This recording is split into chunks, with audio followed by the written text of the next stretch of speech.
Namaste, Sat Sri Akal, Kemon acho? Hello and welcome to TNT, The Nikki Talks, presented to you by Radio Adda, Entertainment Ka Adda. My name is Nikita Sharma and I am your host for the show. दोस्तों, हम अक्सर बड़े बड़े लोगों को follow करते हैं, उनके नक्शे कदमों पर चलने की कोशिश करते हैं, उनका स्टाइल, उनका फैशन, उनके सोचने का तरीका और न जाने क्या क्या।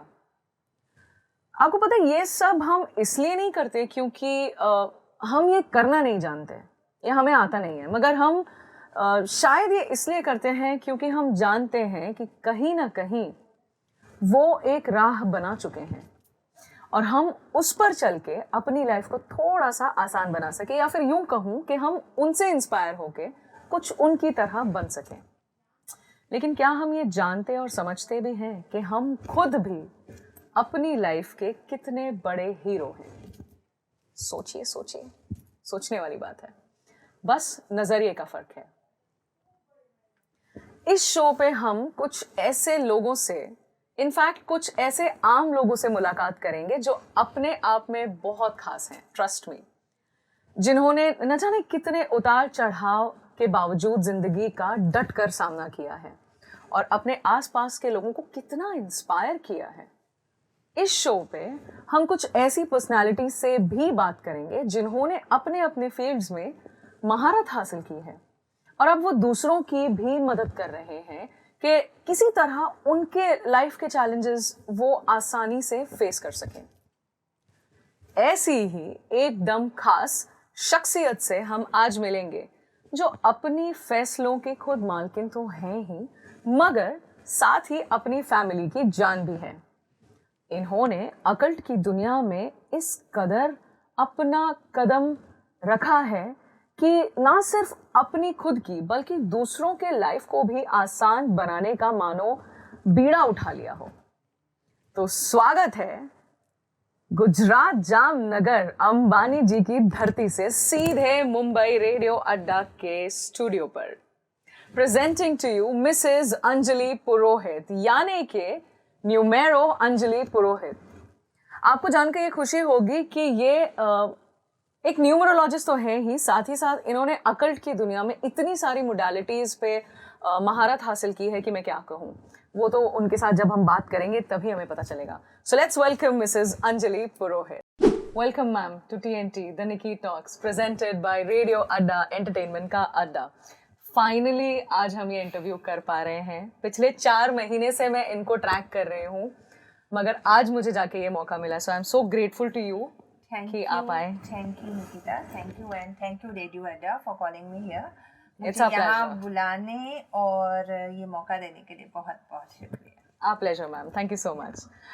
मैम, मुझे ये बहुत टाइम से ये सवाल मेरे मन में था और ये बहुत कॉमन भी है क्वेश्चन जब हम किसी से बात करते हैं। तो इस फील्ड में, अकल्ट में आने का आपने कब डिसाइड किया और क्या रीज़न रहा कि आप इस फील्ड में आई हैं? खैर बचपन से ही इंटरेस्ट था और बस डेस्टिनी थी, ले आई, एक एक मौका मिलता गया और बस आप सुनते गए। क्या बात है, अमेजिंग। कोई ऐसा खास वाकया हुआ हो जिंदगी में जब आपको लगा कि ये लाइन आपको पुकार रही है? और हाँ, मतलब ये कह सकती हूँ कि माता रानी से हमेशा से ही जुड़ाव रहा है और एक चीज़ जो मुझे बहुत अट्रैक्ट करती थी वो थी कि लोगों को हेल्प करना है। मैं काफ़ी लोगों को मुश्किल में देखती थी और देखती थी कि लोग कैसे उनको उल्लू बना के उनसे पैसे निकाल रहे हैं। तो बस वो ही एक चीज़ को केटर करने के लिए मैंने इस चीज़ में उतरना, दैट्स अमेजिंग, सीखना शुरू किया एंड हेल्प करना शुरू किया पब्लिक। ये बहुत ही अच्छी सोच है एंड ऐसी सोच के साथ आप आगे बढ़ रहे हो तो डेफिनेटली लोगों का भला हो ही रहा है, आई एम श्योर 100%।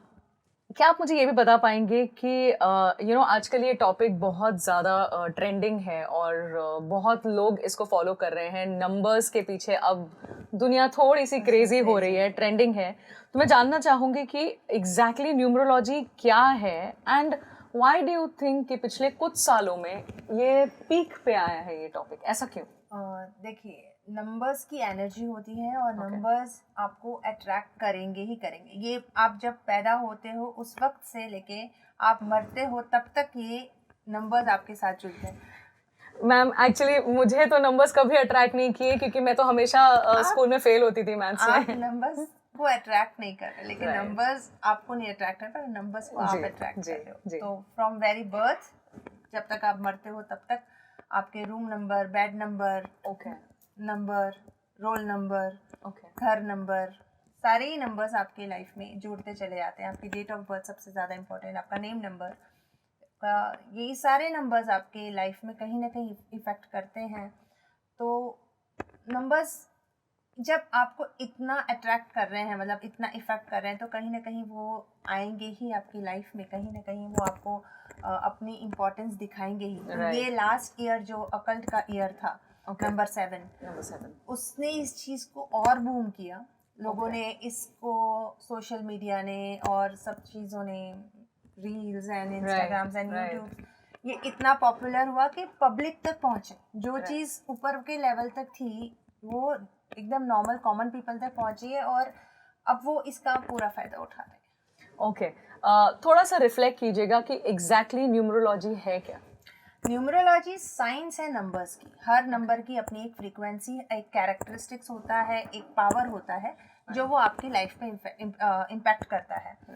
जब वो आपकी लाइफ पे असर करते हैं, लाइक आपका डेट ऑफ बर्थ आपकी पर्सनालिटी, आपका कैरेक्टरिस्टिक्स, आपका नेचर बताता है। आपका मंथ ऑफ द ईयर जो होता है वो आपके पूरी पार्टनर के बारे में आपका बताता है। आपका कहाँ पे लोकेशन होगा, आप कहाँ रहने वाले हो, वो सारी चीज़ें बताता है। आपका जो ईयर है वो आपके लाइफ पाथ को डिसाइड करता है, और जब आपका कॉम्बिनेशन पूरा होता है बर्थ, ईयर और वो, तो आपकी पूरा लाइफ पाथ बनता है। आपका डेस्टिनी नंबर वो बनाता है, वो बताता है आप लाइफ में आगे क्या करने वाले हो, क्या बनोगे, कैसे बनोगे, क्या क्या ऑब्स्टिकल्स आपको आएंगी, क्या चीज़ नहीं है आपके पास, उस वो सारी चीज़ें इसमें आती हैं।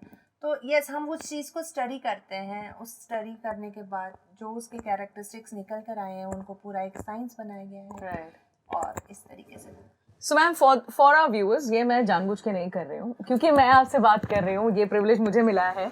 तो क्या हम मेरे डेट ऑफ बर्थ को इलेबोरेट करके इस चीज़ को समझ सकते हैं? मेरा डेट ऑफ बर्थ है 26/7/1985। सो 26/7/1985, तो 26 यानी 2 and 6 आपका बर्थ नंबर हुआ। तो उस आपका जो बर्थ नंबर हुआ वो हुआ 8, 2 + 8, that is your birth number, जो आपकी कैरेक्टरिस्टिक्स को, आपके नेचर को, आपकी पूरी पर्सनालिटी को आउटलाइन करता है। आप 8 नंबर वाले पर्सनालिटी बनते हो। उसमें आपका 2 नंबर का भी इफेक्ट आएगा। ये 2 नंबर ये शायद डेस्टिनी नंबर है क्योंकि नो 2 नंबर यानी 2 and 6। अच्छा ओके, 2 नंबर, 2 नंबर वाले के कैरेक्टरिस्टिक्स होंगे, 6 नंबर वाले के भी कैरेक्टरिस्टिक्स होंगे, प्लस आपके पास 8 नंबर वालों के भी कैरेक्टरिस्टिक्स होंगे। तो इस तरह से आपका पूरा नेचर, आपका पूरा पर्सनालिटी बन के आएगा। और फिर जब आपका जो आपका मंथ नंबर है दैट इज 7, दैट गिव्स कि आप कहाँ पे लोकेटेड होगे, किस तरीके का काम आप आगे करने वाले हो, आपका पार्टनर किस तरीके का होगा। फिर आपका ईयर है, तो जब बर्थ, ईयर और डेट को जब हम टोटल करते हैं तो वो आ रहा है आपका 2।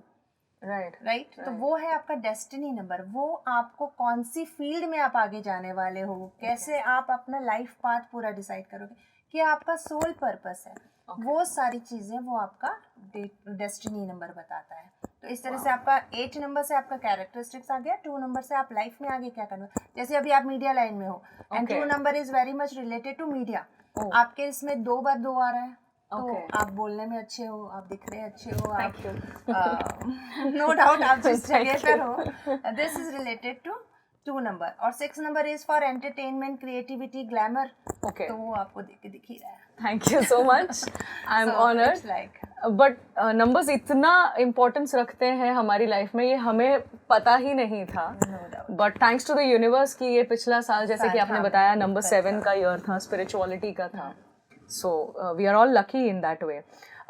मैम एक चीज़ और उठ के आ रही है, बहुत ज़्यादा ट्रेंडिंग भी है कि बिकॉज दिस ईयर इज 2024 और जिसका टोटल आता है नंबर 8। और कहते हैं कि ये जो साल है वो सैटर्न गवर्न करते हैं, शनि देव गवर्न करते हैं। तो ये 8 वालों के लिए तो बहुत अच्छा है, बाकी बेचारे नंबर्स वाले कहाँ जाएंगे? देखिए उनका क्या? देखिए नो डाउट 8 नंबर वाला साल है और लोग शनि बाबा से डरते बहुत हैं, पर शनि बाबा, हाँ तुम लेकिन शनि बाबा ऐसे हैं कि जो बहुत अच्छा काम करते हैं उनको वारे न्यारे कर देते हैं, और जो Okay. बुरा काम करते हैं उनको उसकी सजा भी मिलती है। डिस्क्लेमर, बुरे काम से बचो 8 नंबर वालों। इसका ये Yes. मतलब नहीं बाकी नंबर वाले बुरे काम कर सकते हैं। No doubt. हाँ, तो 8 नंबर वाले हैं जो अब नंबर्स की भी एक केमिस्ट्री होती है। Right. कुछ नंबर्स एक दूसरे के साथ बहुत अच्छे से जेलअप होते हैं और कुछ बिल्कुल एक दूसरे को देखना भी नहीं चाहते हैं। Okay. तो जैसे 1 नंबर वाले हैं उनके साथ ये 8 ईयर जो है वो थोड़ा सा ऐसे ही जाएगा। Okay. कोई खास इफेक्ट नहीं रहेगा। Okay. उसमें कोई Noted. नहीं रहेगा। 2 नंबर वालों के लिए भी ओके, ठीक ठीक। Okay. 3 नंबर्स है, यानी जिनका बर्थ नंबर 3, 12 और 21 है, 30 है, उनके लिए, उन सब के लिए जिनका बर्थ नंबर 3 है या डेस्टिनी नंबर 3 है, दोनों भी दोनों ही केस में। और जैसे ही आगे भी 1 नंबर 2 नंबर का भी, तो 3 नंबर वालों के लिए साल अच्छा जाएगा। वो कोई भी नया वेंचर करे उनमें उसको सफलता मिलेगी। Wow. 4 नंबर वालों के लिए कुछ साल, कुछ महीने अच्छे हैं, Okay. कुछ महीने बुरे हैं। Ups तो and वो downs. हाँ या Okay. तो वो देखकर उनको काम करना है। अगर वो कुछ गलत नहीं कर रहे हैं, किसी के साथ कह रहे हैं ना, किसी को पॉइंट आउट नहीं कर रहे हैं, Okay. तब फिर वो चीज़ बहुत अच्छी है, उनके लिए साल अच्छा जाएगा। 5 नंबर वालों के लिए बहुत अच्छा साल है, बहुत ही ज़्यादा अच्छा साल है, because they are good friends 5 and 8। Okay. 5 number वाले हैं तो बहुत अच्छा जाएगा उनका साल। 6 नंबर वालों के लिए भी बहुत अच्छा जाएगा। Right. 7 ओके ओके, ठीक Okay. ठीक, हाँ Neutral kind of. Neutral. 8 numbers very good, but honesty ज़रूरी है and hard work is a must. अगर आप Okay. हार्ड वर्क कर रहे हो तो आपके लिए साल बहुत अच्छा है, वरना आपको सज़ा ज़रूर मिल जाएगी। Noted. 9 नंबर वालों के लिए अनप्रेडिक्टेबल है। 9 नंबर वालों के लिए बहुत अच्छा भी हो सकता है अगर वो हार्ड वर्क करें, और बहुत बुरा भी हो सकता है अगर Right. वो लेजीनेस करते, प्रोक्रेस्टिनेशन उनकी आदत होती है। Okay. तो अगर वो ये कर रहे हैं तो इस तरह से। Wow, thank you so much, आपने इतना डिटेल में हमें बताया नंबर्स के बारे में। मैम, हम होली के दिन मिले हैं, हमारे आसपास कलर्स नहीं है, हम कलर्स नहीं खेल रहे हैं फिलहाल, बिकॉज हम यहाँ इंटरव्यू कर रहे हैं। मैंने देखे हैं आपके बहुत सारे वीडियोस जहाँ पे आप रेमेडीज बताते हो। क्या ऐसी कोई शॉर्ट में हमें आप रेमेडीज बता सकते हो होली से रिलेटेड? जी देखिए, आज हम इतने शॉर्ट पीरियड पे मिले हैं और अभी शाम को ही होलिका दहन है, और Yes. बहुत ही इम्पोर्टेंट दिन है आज का अपनी Absolutely. नेगेटिविटी, अपने ऑब्स्टिकल्स को रिमूव करने के लिए। Okay. तो क्विक, अगर ये अभी रिलीज हो रहा है तो एक काला धागा आपने लेना है। सिंपल रेमेडी है, बहुत सिंपल। ये काला धागा आपको किसी भी दुकान में मिल जाएगा। नहीं है तो आप सुइंग मशीन वाला जो थ्रेड होता है, नॉर्मल थ्रेड भी आप ले सकते हो। आपको अपने सर से पैर तक उसे नाप लेना है, अपने हाइट का बेसिकली। हाइट का बेसिकली आपको उसको नाप लेना है, और फिर उसका एक बंडल बना के अपने सर से anti clockwise 7 times roll out करना है, विद द एफर्मेशन या विद द इंटेंशन कि जितनी भी नेगेटिविटी, जितने भी ऑब्स्टेकल्स मेरी लाइफ में, वो सारे इस धागे पर आ जाए, और फिर उसको आपको होलिका दहन में या होलिका दहन में जला देना। ये तो एक्चुअली बहुत आसान है, और आई एम श्योर आप लोग सब कर सकते हैं, तो प्लीज करिए। ये सब, और ये आप अगर आज नहीं कर पा रहे हैं, मे बी ये आप आज पॉसिबल नहीं है, तो किसी भी सैटरडे के दिन आप ये कर सकते हो। ये उतना अच्छा, आज करेंगे तो नो डाउट ये 200% इफेक्ट देगा, बट बाकी दिन भी अगर आप ये करते हो तो ये 100% ये रिजल्ट देता है। This is amazing, thank you so much once again ma'am कि इतना अच्छा आपने क्विक शॉर्ट में रेमेडी बताया। आई एम श्योर ये सबके लिए आसान भी और कर भी पाएंगे। सबसे इजी है ये। एक और मेरे मन में सवाल था कि मैं जब आपसे मिलूं तो आपसे पूछूं कि एस्ट्रोलॉजी और न्यूमरोलॉजी, इन दोनों का रिश्ता क्या है और क्या ये इंटरकनेक्टेड है? हाँ, नो डाउट। मैं ये कहूँगी, अगर मुझसे आप ये पूछ रहे हो तो कि एस्ट्रोलॉजी का छोटा भाई है न्यूमरोलॉजी। ओके। एस्ट्रोलॉजी एक वास्ट सब्जेक्ट है, आपको सीखने में, समझने में, जानने में पूरा आपकी ज़िंदगी निकल जाए तभी भी आप उसके गूढ़ रहस्यों को नहीं जान पाते हो। बहुत ही वास्ट है। और न्यूमरोलॉजी इज़ क्वाइट सिंपल। आपको अगर आप थोड़ा सा भी उसमें इंटरेस्ट रखते हो, या थोड़ा सा भी आप जेन्युइनली लोगों को पढ़ना जानते हो, नंबर्स को पढ़ना जानते हो, तो बहुत इजीली आप लोगों की पर्सनालिटी, इवेंट्स और सब कुछ डिकोड कर सकते हो। ओके। और तो क्या हम इज इट सेफ टू से कि अगर कोई बंदा आपके पास आता है तो डेफिनेटली अगर उसके लाइफ में कोई चैलेंजेस होंगे या कुछ प्रॉब्लम कहीं ना कहीं वो फेस कर रहा होगा, तो ही वो यू नो आपके पास आएगा, राइट? अदरवाइज वो आएगा ही क्यों? तो अगर वो अपनी प्रॉब्लम्स लेके आपके पास आते हैं तो क्या न्यूमरोलॉजी वो सारी प्रॉब्लम्स को सॉल्व करने में सक्षम है? यस, सारी प्रॉब्लम्स को सॉल्व करने में सक्षम है। Okay. सब कुछ जो एस्ट्रोलॉजी कर सकता है वो ही न्यूमरोलॉजिस्ट भी कर सकता है। Wow. सब कुछ बहुत इजी वे में, बल्कि बहुत ज़्यादा इजी वे में, क्योंकि अब हमने क्या किया है, 9 प्लैनेट्स जो हमारे 9 नंबर्स हैं उनको अपने 9 प्लैनेट्स के साथ जोड़ दिया है और उसको वैदिक न्यूमरोलॉजी का नाम दिया है। वैदिक न्यूमरोलॉजी में हम एस्ट्रोलॉजी एंड न्यूमरोलॉजी को मिक्स करके काम करते हैं। और हम इवन हर एक इवेंट प्रेडिक्ट कर सकते हैं, हर एक चीज का सॉल्यूशन कर सकते हैं। That's amazing. मतलब इतना ज्यादा आसान होगा मुझे पता नहीं था। मैंने व्यर्थ ही जिंदगी में यू नो नंबर्स से दोस्ती नहीं की। क्या मैं थोड़ा सा एक अटपटा सा सवाल कर सकती हूँ आपको? बिकॉज जहाँ तक मैं आपको फॉलो करती आई हूँ, जितना आप ब्लैक मैजिक के बारे में भी नॉलेज रखते हो और आप पैरानॉर्मल चीज़ों के बारे में भी यू नो जानकारी रखते हो, क्या आप उसके ऊपर कुछ कहना चाहोगे? देखिए, ब्लैक मैजिक एज सच मैं कहूँ तो इट्स जस्ट अ मैजिक जो आप किसी के लिए बुरा करने के लिए यूज करते हो, तब वो ब्लैक हो जाता है, डार्क साइड। बाकी मैजिक तो मैजिक है, इट्स गुड। अगर आप उस चीज को अच्छे के लिए कर रहे हो तो वो आपको अच्छी रिजल्ट देगा। जहाँ पर आप किसी को हार्म करने के लिए कर रहे हो तो वो ब्लैक मैजिक हो जाता है। तो आज के ज़माने में कह सकते हैं कि बैड जो सीवियर एविल आई होती है, बुरी नज़र लगना, उसको भी लोग ब्लैक मैजिक से जोड़ लेते हैं कि भाई मुझ पे काला जादू हुआ है, मुझ पे ब्लैक मैजिक हुआ है। एक्चुअली वो एक नज़र दोष भी होता है या टोक जैसी हम बोलते हैं, उस तरह की होती है, पर ब्लैक मैजिक नहीं। Black magic is something very serious.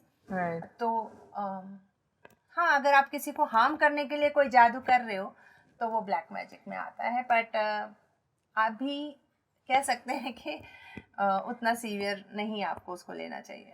But general public के पास में वो चीज़ें नहीं जाती है। वो करने के लिए आपको स्पेशल उनके पास जाना पड़ता है जो उसको सिद्ध किए हुए रहते हैं। ठीक है, हम आई गेस इसके बारे में हम डिस्कस नहीं करेंगे बिकॉज हम सिर्फ रिस्पेक्ट यू नो रिक्वेस्ट कर सकते हैं हमारे व्यूअर्स से कि यार करना है तो किसी के लिए कुछ अच्छा करो, क्योंकि दुआएं जितनी लोगे उतना अच्छा होगा। आजकल ये चीजें थोड़ी सी ज़्यादा हो रही हैं। एक चीज़ और थी जो मेरे जहन में हमेशा आती है और मैंने काफ़ी लोगों से जब मुलाकात की और मैं जब लोगों से बात करती हूँ तो मुझे ये पता चला कि वो ऐसा सोचते हैं कि यू नो जो अकल्ट का कोई भी एक मोडालिटी अगर आप सीख लेते हो उसके बाद आप शांत नहीं रह सकते। उसके बाद आपका मन करता है कि आप और डीप जाएं और डीप जाएं और डीप जाएं और बाकी सारी मोडालिटीज को भी आप करें। आप खुद शायद 15 से 16 मोडालिटीज। माय गॉड, अभी भी काफी सारी लाइनअप है जो yes I am learning, I am a student right now. मैं अपने आप को कभी ये नहीं कहती हूँ कि नहीं मुझे सब कुछ आता है। हर एक मोडालिटी में इतना कुछ नया इन्वेंट हो रहा है, रोज नया डिस्कवर हो रहा है कि आपको अप टू डेट रहना ही पड़ता है। और जब आप एक मोडालिटी में घुस जाते हो, एक गूढ़ रहस्य की चीज़ जानने लग जाते हो, तो आपकी इच्छा होने लग जाती है कि आप उसमें और जाओ और सीखो। और इसी तरह मेरी भी ये शुरू हुई, न्यूमरोलॉजी से शुरू हुई, टैरो से कवच से बाद नॉट मैजिक के बाद स्मेल मैजिक एंड लॉट्स बहुत सारी चीज़ें उसमें जुड़ती गई। और मैं अभी भी जब भी मुझे कोई एक नई चीज़ दिखती है तो यस आई एम इंटरेस्टेड कि मैं उसमें चली ही जाऊँ, सीखती रहती हूँ। That's amazing और बहुत ही अच्छी आपने बात कही कि you are a student and that's how you will always remain. तो I guess हम सभी स्टूडेंट हैं, जिंदगी में कब किससे क्या सीखने को मिलता है हम ये नहीं जानते, तो we just have to be receptive, right? एक चीज़ मैंने नोटिस की आपके हाथ में आपने बहुत सारे क्रिस्टल्स पहने हुए हैं। ये इनकी क्या रियलिटी है? एक्चुअली क्रिस्टल्स कह सकते हैं एक तरह के एनर्जी स्टोन्स होते हैं। सालों कई दशकों मिलियंस ऑफ इयर्स वो जमीन के अंदर रहते हैं, देन समडे दे कम आउट और वो हम तक आते हैं। तो यस, ये तब आते हैं हमारी लाइफ में जब हमें सच में इनकी ज़रूरत होती है। एक चीज़ तो मैं ये कहना चाहूँगी कि ये मैजिकल स्टोन्स हैं जो आपकी फ्रीक्वेंसी को यूनिवर्स की फ्रीक्वेंसी से मैच करते हैं, आपके सबकॉन्शियस माइंड को ट्रेन अप करते हैं। राइट, तो जैसे छोटे मोटे कुछ भी आपके प्रॉब्लम्स हैं, बड़े प्रॉब्लम्स हैं, कुछ भी हैं, अगर आप क्रिस्टल, जैसे हम नहीं पहन सकते, हम Correct. जैसे ज्योतिषी में हम रत्न देते हैं, Right. इट्स नॉट पॉसिबल कि हर कोई रियल उस- डायमंड right, पहने right. या हर कोई रियल नीलम पहने। आज की कॉमन पब्लिक नहीं पहन नहीं सकती, पहन सकती, right. तो उनके लिए सबसे बेस्ट सॉल्यूशन है क्रिस्टल्स, सस्ता, सुंदर। सस्ता और सुंदर, और Right. आजकल तो ये ट्रेंडिंग है। ट्रेंडिंग भी है। तो बस क्रिस्टल से ही एक्चुअली मेरी शुरुआत हुई थी, और क्रिस्टल्स के बाद ही मैंने सारी चीज़ों में जाना शुरू किया था। I am very much attracted towards crystals. तो Wow. यस, अगर आप क्रिस्टल्स पहनते हैं अपनी किसी Right, भी प्रॉब्लम के right. लिए, तो वो सबसे अच्छा काम है। तो ये डेफिनेटली, मतलब आप जिस तरह से बता रहे हो, ये काम तो करता है। बहुत काम करता है, बहुत काम करता है। क्रिस्टल्स मैंने भी पहने हैं, बट मैंने शौकिया इसके लिए पहना है। बट तो शुरू एक्चुअली मैंने भी शौकिया ही किया था, लेकिन फिर जब इनकी प्रॉपर्टीज और इनकी Right. चीज़ें समझ में आने लगी, और जब इनके बारे में और जाना और पढ़ा, इनको मतलब कहते हैं ना, इनको अपने अंदर ही उतार लेना। राइट, मेरे पास इतने क्रिस्टल्स हैं कि मैं अगर सारे पहन के आती तो शायद मेरा पूरे हाथ भर ओह माय गॉड। तो आई जस्ट लव क्रिस्टल्स। मतलब मुझे इससे ज्यादा, अब मुझे ना सोना पसंद है, ना चांदी, वाओ, ना ही डायमंड्स। तो yes, that's amazing. It is Crystals coming from a lady, a woman. Yeah. हमें हमेशा टैग करते हो ना आप लोग, पर एक बार क्रिस्टल आपने हमारा असली क्रिस्टल्स प्यार है। पहनना शुरू कर दिया ना, एक्चुअली आपको कुछ और अच्छा नहीं लगेगा। That's amazing. तो एक्चुअली हमारे बड़े बुजुर्ग जो कहते थे, वो शायद सही कहते थे कि कोई भी चीज करो तो उसकी पूरी जानकारी के साथ करो, तो करो। उसका इफेक्ट Yes. डबल हो जाएगा। और यूं ही हम पहन लेते हैं ना कुछ भी, जैसे हमें कुछ प्रॉब्लम है, किसी ने हमने वीडियोस पे देखा और Right. सुन के पढ़ लिया, या कोई उपाय हमने सुने और हमने कर लिए। तो वो एक चीज़ मैं कहना चाहूँगी दर्शकों को स्पेशली, कि ऐसे ही उठ के कुछ भी ना कर लें। जो किसी और के लिए अच्छा है, ये ज़रूरी नहीं है कि वो हमारे लिए भी अच्छा होगा। ये तो पहले एक प्रॉपर कंसल्ट करें किसी से, उसके बाद ही आप चीज़ को यूज़ करें, करेक्ट, क्योंकि कई बार उसका Negative उल्टा effect. असर भी आ जाता है। So that's a disclaimer actually. Yeah. और हमें ये ध्यान रखना चाहिए कि ध्यान हम रील्स को देख के हम काफी कुछ चीजें कुछ कर लेते हैं yeah. हम, और ये इसके काफ़ी सारे साइड इफ़ेक्ट्स मैंने अभी देखे हैं। बहुत कुछ ऐसी चीज़ें मैंने अभी इन दिनों में उनकी करेक्ट की है, मेरे क्लाइंट्स की, राइट, जो करके आते हैं और फिर आके कहते हैं मैम हो फंस गया। मैम फंस गया। तो ये मैम फंस गया वाले से बाहर निकालना फिर हमें थोड़ा सा मुश्किल हो जाता है, क्योंकि Right. तुम तो करके आ गए, करेक्ट, अब उसको सही करने के लिए तो थोड़ा टाइम लगता है। करेक्ट। तो ये एक चीज़।